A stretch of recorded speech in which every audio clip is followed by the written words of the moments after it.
Bonjour à tous et à toutes. Donc voilà, une petite analyse en vidéo, PowerPoint, analyse numéro 3, les deux paysannes, scène de Don Juan de Molière.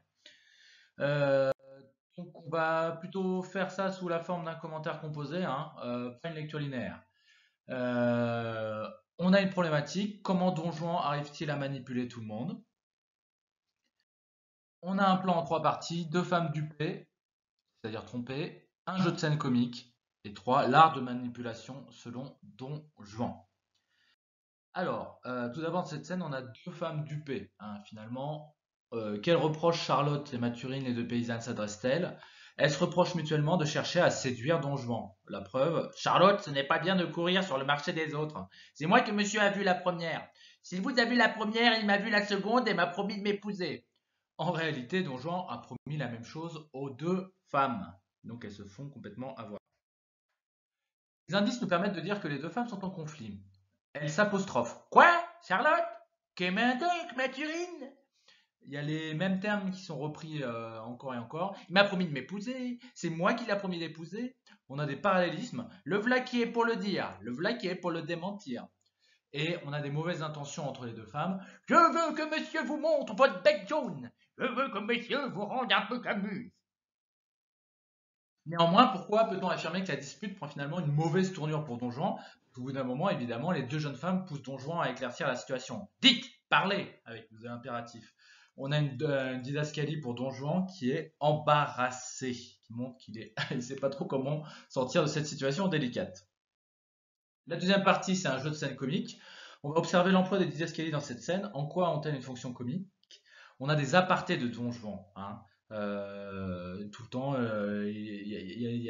qui montrent sa véritable pensée. On a un certain rythme à Mathurine, à Charlotte, à Don Juan effectivement. Donc chacun s'adresse à une seule personne à la fois.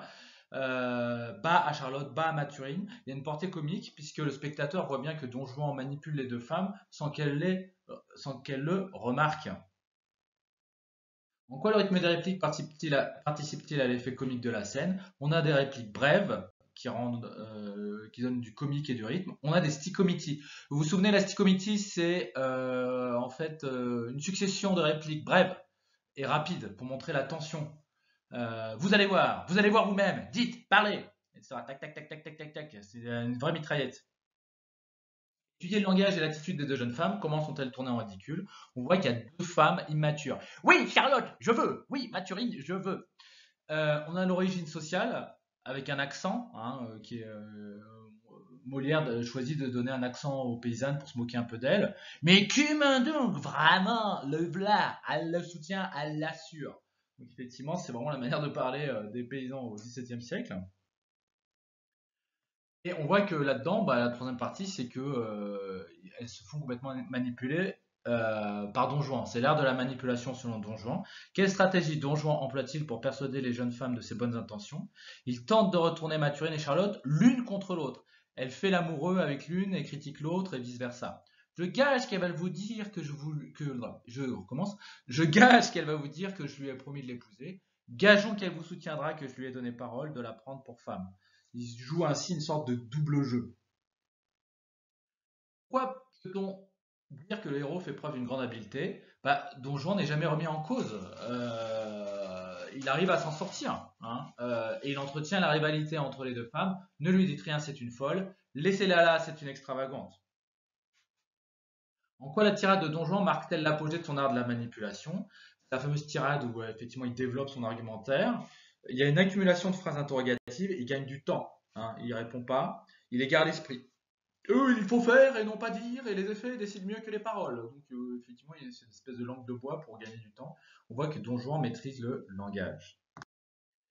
La conclusion, cette scène confère une véritable dimension comique à la pièce. Molière reprend les ressorts humoristiques les plus traditionnels de la comédie. On a des personnages de paysannes qui nous divertissent par leur langage populaire et leur grande naïveté.